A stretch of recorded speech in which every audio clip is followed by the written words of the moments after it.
Assalamualaikum warahmatullahi wabarakatuh. Perkenalkan, nama saya Auris Agnudian Wulandari SEMM, dosen pengampu di program studi manajemen dengan bidang kompetensi manajemen.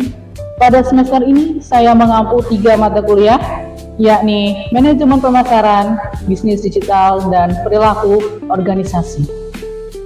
Kali ini saya akan memfokuskan penjelasan pada mata kuliah manajemen pemasaran, di mana mata kuliah manajemen pemasaran ini berbobot 3 SKS yang diampu oleh mahasiswi dan mahasiswa manajemen semester 2. Mata kuliah manajemen pemasaran dirancang untuk memberikan pengetahuan, teknik, dan aplikasi yang komprehensif mengenai manajemen pemasaran. Dengan memahami mata kuliah manajemen pemasaran ini, mahasiswa akan dibekali pemahaman tentang dinamika persaingan dalam dunia bisnis, peran penting manajemen pemasaran, proses dan lingkup manajemen pemasaran, perencanaan strategis berorientasi pasar, dan sistem informasi pemasaran. Perkuliahan ini akan dilaksanakan selama 16 pertemuan yang terdiri dari 2 pertemuan untuk UTS dan UAS. 7 pertemuan sebelum UTS akan ada beberapa materi yang akan disampaikan. Yang pertama adalah pembahasan RPS dan kontrak belajar bersama mahasiswa, pemasaran dan era perkembangannya. Yang ketiga, konsep pemasaran produk. Yang keempat, konsep pemasaran jasa. Yang kelima, periklanan, promosi penjualan dan hubungan kepada masyarakat. Yang keenam, strategi penetapan harga. Dan yang ketujuh adalah saluran pemasaran dan manajemen rantai pasokan. Setelah UTS, mahasiswa akan mempelajari 7 topik lanjutan yang terdiri dari: pertama, membangun merek yang kuat; kedua, menciptakan positioning pasar; yang ketiga, riset pemasaran; yang keempat, komunikasi pemasaran; yang kelima, pemasaran era modern dan e-commerce; yang keenam, pemasaran global; dan yang terakhir adalah penyusunan marketing plan. Mata kuliah manajemen pemasaran ini memiliki capaian pembelajaran, yakni mahasiswa mampu memahami konsep dan implementasi manajemen pemasaran dalam konteks yang dinamis dan kompetitif, serta mampu menganalisis strategi pemasaran yang efektif untuk diterapkan di dalam bisnis secara real. Sebagai bagian dari integrasi Tridharma, saya juga mengaitkan materi perkuliahan ini dengan hasil penelitian saya, yakni yang berjudul Analisis Pengaruh Ekuitas Merek Digital terhadap Keputusan Pembelian Kopi Manakar di Yogyakarta. Penelitian ini telah diterbitkan di Jurnal Witana pada tahun 2024. Selain itu, sumber pustaka yang saya gunakan adalah bersumber dari buku yang diterbitkan oleh Kotler Philip dan Kevin Landkeller tahun 2009 tentang manajemen pemasaran edisi ke-13 jilid 1, dan Marshall Gregg tahun 2015 dengan judul buku Marketing Management Second Edition. Di dalam proses pembelajaran yang saya lakukan di mata kuliah manajemen pemasaran ini, saya menerapkan pendekatan student center learning yang mengkombinasikan metode diskusi interaktif berbasis studi kasus, project based learning melalui tugas, simulasi pemasaran, dan role play periklanan. Dengan menerapkan pendekatan ini, mahasiswa tidak hanya memahami teori, namun mampu menerapkannya secara kreatif dalam konteks bisnis yang nyata. Demikian pengantar singkat mengenai mata kuliah manajemen pemasaran yang saya ampu. Untuk melihat bagaimana proses pembelajarannya secara lebih lengkap, simak video pembelajaran berikut ini. Assalamualaikum warahmatullahi wabarakatuh. Oke, masih semangat ya? Oke, luar biasa. Oke, materi hari ini terkait pertemuan terakhir ya. Pertemuan ke-14, alhamdulillah udah pertemuan terakhir ya. Sesuai dengan RPS yang di awal sudah saya jelaskan bahwa materi terakhir itu terkait marketing plan. Oke. Nah, apa sih tujuan pembelajaran dari materi ini? Yang pertama adalah menjelaskan pengertian dan ruang lingkup rencana pemasaran. Ya, di sini kan mahasiswa manajemen pastinya nantinya ingin menjadi seorang bisnis, ya, entrepreneur yang sukses. Amin ya. Nah, nanti gimana sih caranya untuk menjadi seorang entrepreneur yang sukses kemudian berhasil? Kemudian yang kedua, mengidentifikasi manfaat dari penyusunan marketing plan bagi perusahaan. Jadi kalau kita mau membuat suatu bisnis itu nggak serta-merta langsung jadi. Jadi kita harus ada prosesnya, perencanaannya. Kemudian menyebutkan karakteristik dari rencana pemasaran, kemudian menganalisis lingkungan internal dan eksternal. Kenapa sih penting kita menganalisis lingkungan internal dan eksternal? Biar tahu keadaan pasar. Ya, terus? Tahu apa yang dibutuhkan. Oke, biar kita bisa mengetahui kebutuhan konsumen, ya. Biar kita tahu apa yang dibutuhkan oleh konsumen, target pasarnya, segmentasi, ya. Pernah belajar terkait STP ya? STP, S-nya adalah segmentasi, T-nya targeting, P-nya ayo, positioning. Oke, kita masuk ke materinya. Marketing plan. Apa itu marketing plan? Marketing itu apa? Marketing pemasaran. Kalau plan? Rencana. Oke, kalau marketing plan? Masa. Marketing plan rencana pemasaran. Oke, kita lihat di sini marketing plan ya. Suatu proses menentukan dengan tepat apa yang akan dilakukan untuk mencapai tujuan pemasaran. Jadi bukan hanya bagaimana memasarkan. Ya, bukan hanya bagaimana memasarkan, tapi mempersiapkan. Ya, apa yang dipersiapkan? Produk yang akan dijual.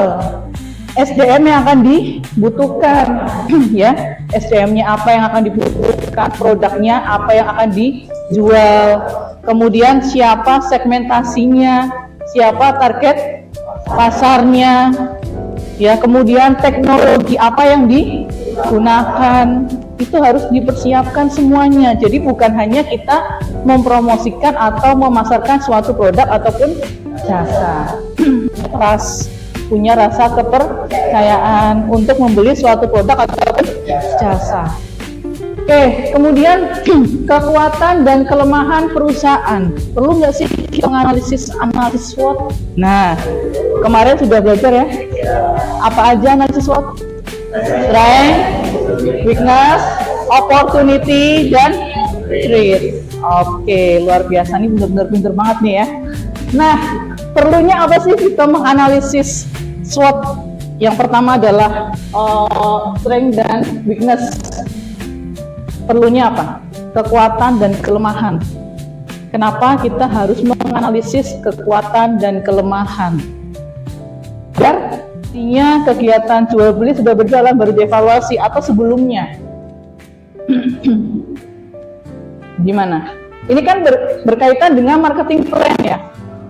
Rencana pemasaran. Berarti sebelumnya kita harus mengevaluasi kekuatan dan misalnya, nah, anak mahasiswa manajemen semester 2 itu memproduksi seblak. Kita harus menganalisis dulu kekuatan dan kelemahan dari produk kita. Mungkin ada yang masih ingat, kalau kekuatan dan kelemahan itu berarti faktor internal atau faktor eksternal? Internal, oke. Kalau kita mau bikin usaha seblak, berarti faktor internalnya dari kekuatan dulu. Rasa, terus bahan baku, ya. Kelemahannya tempat internal atau eksternal? Tempat internal atau eksternal? Tempat? Kenapa internal?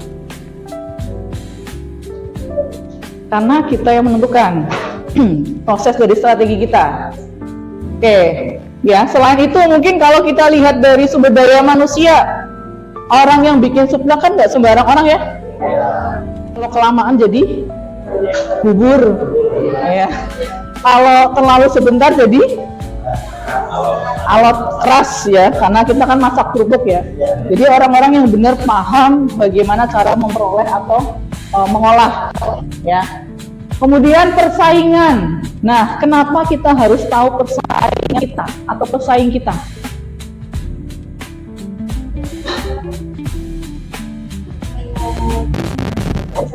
Ya, supaya kita bisa berbeda dari pesaing. Boleh ya jawabannya. Fakta dan asumsi yang diperlukan ya di dalam membuat perencanaan pemasaran. Yang pertama adalah siapa target marketnya.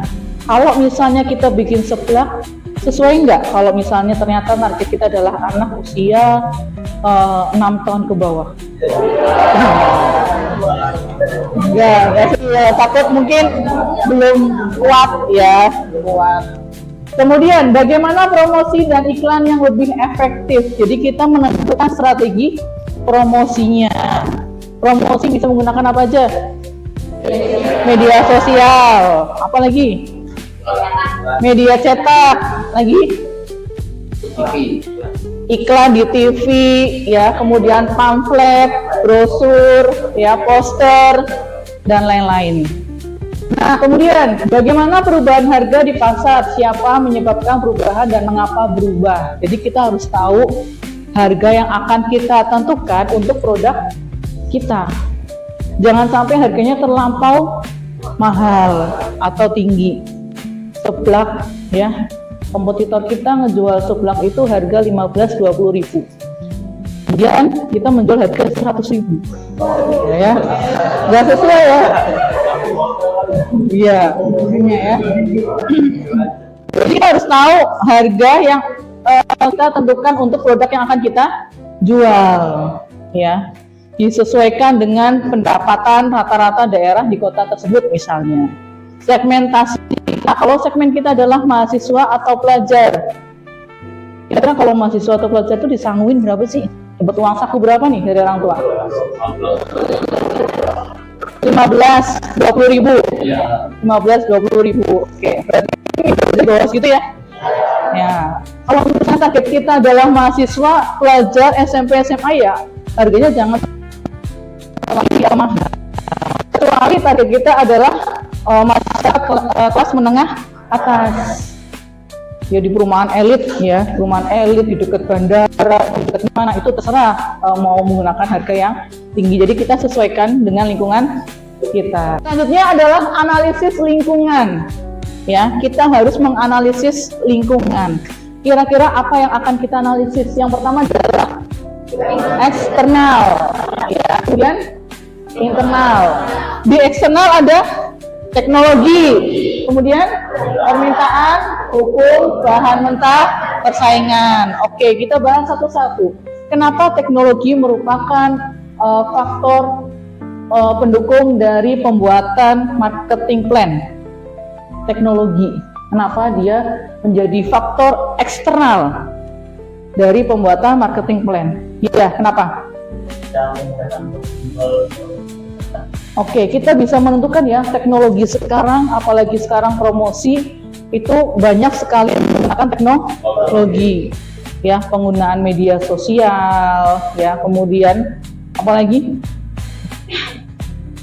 website, ya, digital marketing lainnya, itu sekarang sangat digunakan atau membuat atau menjadikan peran yang penting, ya.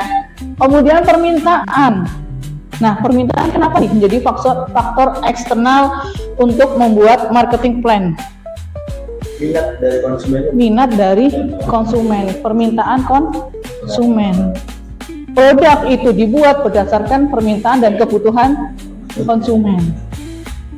Ya, dulu pada zaman COVID yang dibutuhkan apa? Masker, hand sanitizer. Ya, apalagi? Yang buat tutup muka, topeng? Bukan. Hah? APD. Nah sekarang udah nggak COVID masih butuh APD nggak sih, kita jalan-jalan gitu ya keluar pakai putih lengkap dari ujung rambut sampai kepala gitu. Udah nggak perlu sekarang ya. Nah itu sesuai dengan permintaan. Dan sekarang sudah jarang orang menjual APD, kemudian hand sanitizer. Mungkin ada, tapi permintaannya sudah usaha. Izin apa sih yang harus kita buat? Izin usaha, surat izin usaha perdagangan atau SIUP ya, surat izin usaha perdagangan. Oke. Yang kedua, lingkungan internal ya. Lingkungan internal ada apa aja? Sumber daya finansial, kemudian pemasok, sasaran, dan manajemen ya. Internal di dalam suatu perusahaan, sumber daya finansial ya, ada lagi sumber daya manusianya, siapa pekerjanya, karyawannya ya, yang sesuai dengan bidangnya. Cocok nggak kalau misalnya mahasiswa manajemen bikin produk seblak tapi kita ngerekrutnya seorang perawat? Cocok ya? Iya, nggak cocok ya.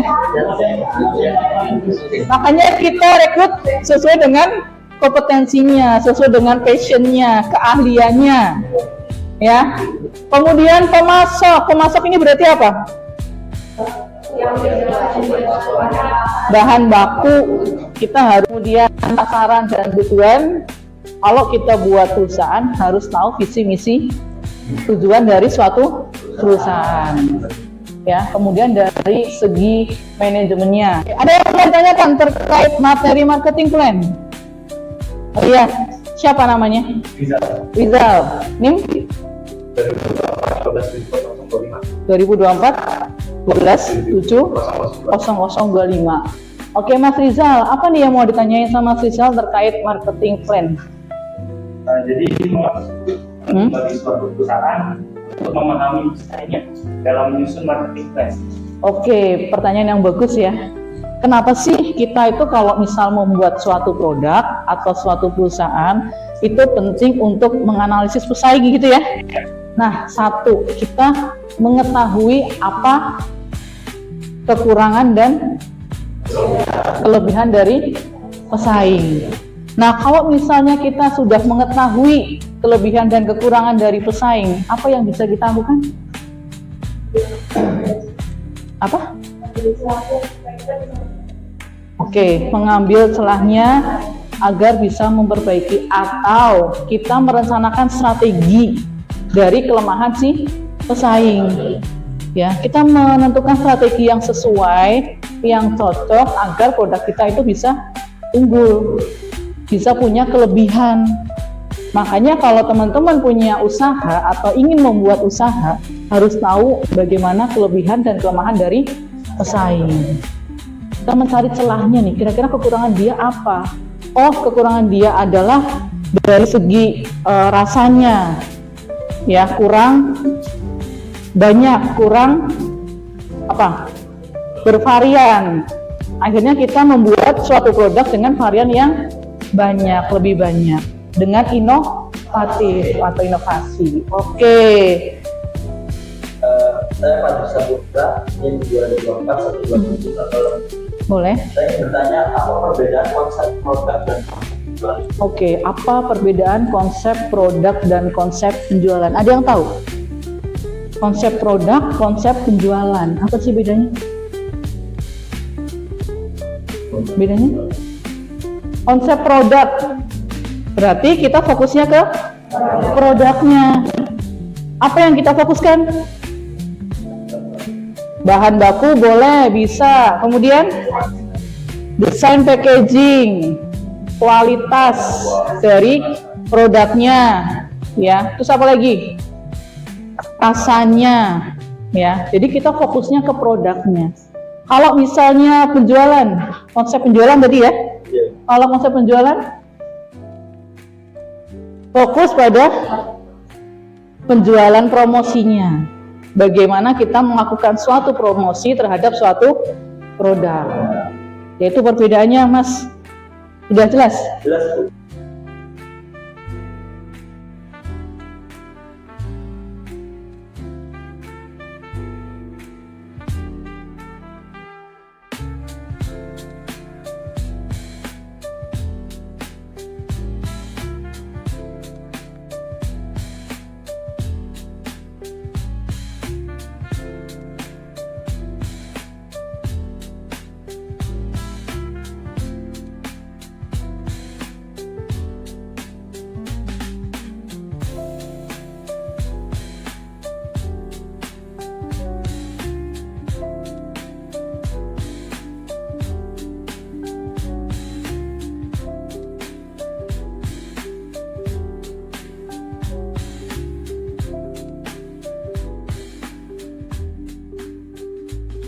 Nah, ini ada tugas ya.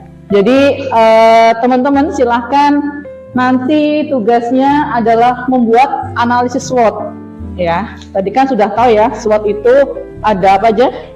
Strength, weakness, opportunity, dan threat. Oke. Nanti silahkan teman-teman mencari suatu produk, kemudian dianalisis SWOT-nya ya.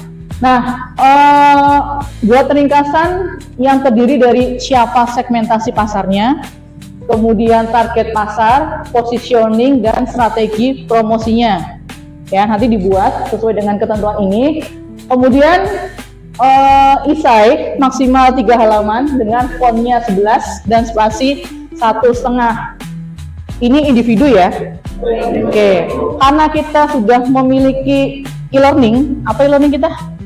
MyCSI. Nanti silahkan teman-teman mengupload jawaban di MyCSI ya. Jadi diupload jawabannya di MyCSI, kemudian nanti ibu nilai, ya, ibu nilai, ibu koreksi, dan ibu langsung kasih penilaian di situ. Jadi teman-teman bisa lihat nilainya di situ ya.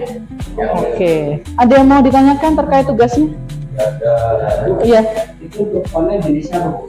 Tim senior Roman aja, ya. Tim senior Roman. Terus individual, individu, bukan tugas kelompok ya. Paham? Ada yang mau ditanyakan lagi? Oke, sudah cukup? Oke, kalau sudah cukup, semoga bermanfaat ya untuk kuliah sore hari ini. Semoga nanti doa saya untuk teman-teman mahasiswa manajemen ini bisa menjadi seorang entrepreneur yang sukses. Amin. Ya, tidak ada pertanyaan ya? Sudah ya? Sudah. Oke, terima kasih dari saya. Sekian. Wassalamualaikum warahmatullahi wabarakatuh. Dengan penuh rasa hormat dan tulus, saya mengucapkan terima kasih yang sebesar-besarnya kepada tim penilai Serdos 2025 atas arahan dan kesempatannya dalam proses pengembangan profesionalisme sebagai dosen. Tak lupa saya mengucapkan terima kasih kepada Universitas Catur Insan Cendekia sebagai institusi tempat saya mengabdi yang senantiasa memberikan dukungan, fasilitas, lingkungan akademik yang kondusif untuk melaksanakan Tridharma Perguruan Tinggi. Saya ucapkan terima kasih kepada pimpinan UCSI atas bimbingan, kepercayaan, serta motivasi yang diberikan selama proses pengajuan Serdos. Saya juga mengucapkan terima kasih kepada rekan-rekan sejawat dan para dosen yang telah berkolaborasi, berdiskusi ilmiah, dan semangat saling mendukung yang memperkuat komitmen saya di dalam mengembangkan diri secara akademik maupun profesional. Dan saya juga mengucapkan terima kasih kepada mahasiswa Universitas Catur Insan Cendekia yang selalu menjadi sumber inspiratif dan semangat dalam kegiatan pembelajaran, penelitian, pengabdian, dan interaksi bersama memberikan makna yang dalam perjalanan saya sebagai pendidik.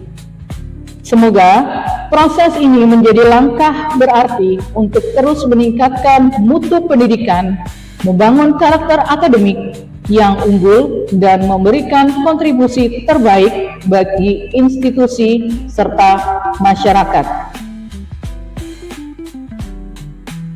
Demikian yang dapat saya sampaikan. Terima kasih. Wassalamualaikum warahmatullahi wabarakatuh.